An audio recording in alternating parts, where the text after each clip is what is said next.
Ikadalawampung kabanata. Ang mga manggagawa sa ubasan.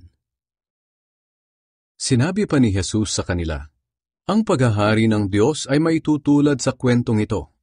Isang araw maagang lumabas ang isang may-ari ng ubasan para humanap ng mga manggagawa. Nang makakita siya ng mga manggagawa, nakipagkasundo siya sa kanila na makakatanggap sila ng karampatang sahod para sa isang araw na trabaho. At pagkatapos ay pinapunta ang mga ito sa ubasan niya. Nang mga 9:00 na ng umaga, lumabas siyang muli at may nakita siyang mga taong walang trabaho at nakatambay lang sa may pamilihan.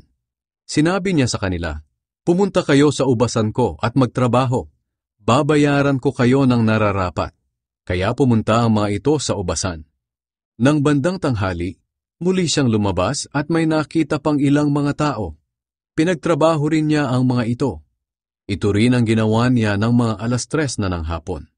Nang mag-5:00 na ng hapon, muli na naman siyang lumabas at nakakita pa ng mga ilan na nakatambay lang. Sinabi niya sa kanila, bakit maghapon kayong nakatayo riyan at walang ginagawa?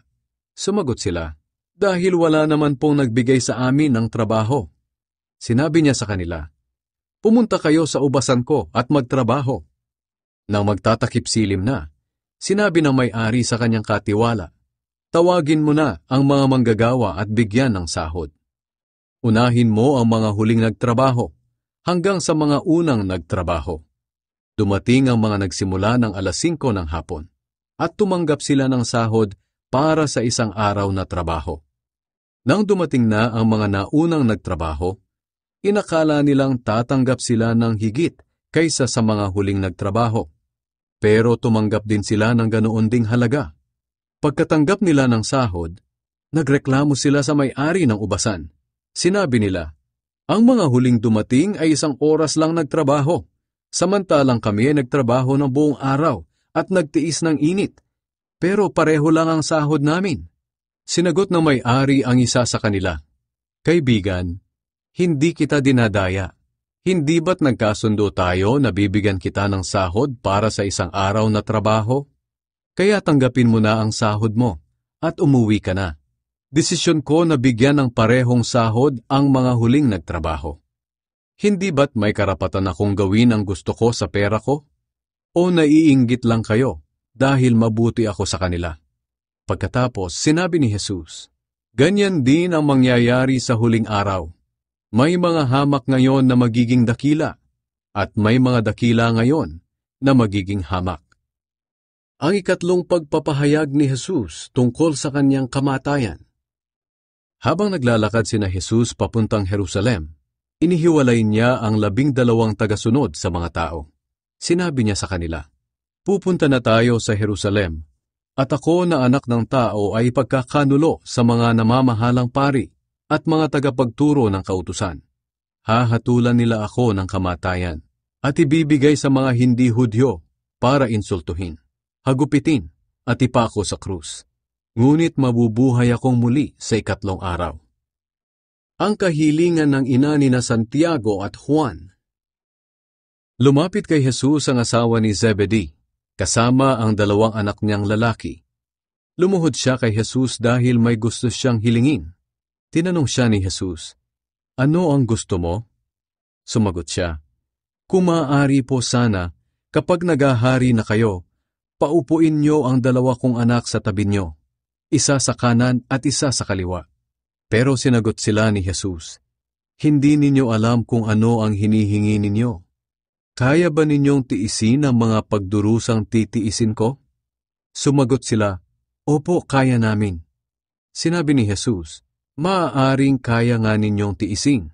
Ngunit hindi ako ang pumipili kung sino ang uupo sa kanan o sa kaliwa ko. Ang mga lugar na iyon ay para lang sa mga pinaglaanan ng aking Ama. Nang malaman ng 10 tagasunod kung ano ang hiningi ng magkapatid, nagalit sila sa kanila. Kaya tinawag silang lahat ni Jesus at sinabi, alam ninyong ang mga pinuno ng mga bansa ay may kapangyarihan sa mga taong nasasakupan nila. At kahit anong gustuhin nila ay nasusunod. Ngunit hindi dapat ganyan ang umiral sa inyo. Sa halip ang sino man sa inyo na gustong maging dakila ay dapat maging lingkod ninyo. At ang sino man sa inyo na gustong maging pinuno ay dapat maging alipin ninyo. Maging ako na anak ng tao ay naparito sa mundo, hindi upang paglingkuran, kundi upang maglingkod at magbigay ng aking buhay para maligtas ang maraming tao. Pinagaling ni Jesus ang 2 bulag. Nang papaalis na sa Jericho si Jesus at ang mga tagasunod niya, sinundan sila ng napakaraming tao. Samantala, may 2 bulag doon na nakaupo sa tabi ng daan. Nang marinig nilang dumaraan si Jesus, sumigaw sila, "Panginoon, anak ni David, maawa po kayo sa amin." Pero sinaway sila ng mga tao at pinagsabihang manahimik. Ngunit lalo pa nilang nilakasan ang kanilang pagsigaw, "Panginoon, anak ni David, maawa po kayo sa amin." Tumigil si Jesus, tinawag sila at tinanong, "Ano ang gusto ninyong gawin ko sa inyo?" Sumagot sila, "Panginoon, gusto po naming makakita."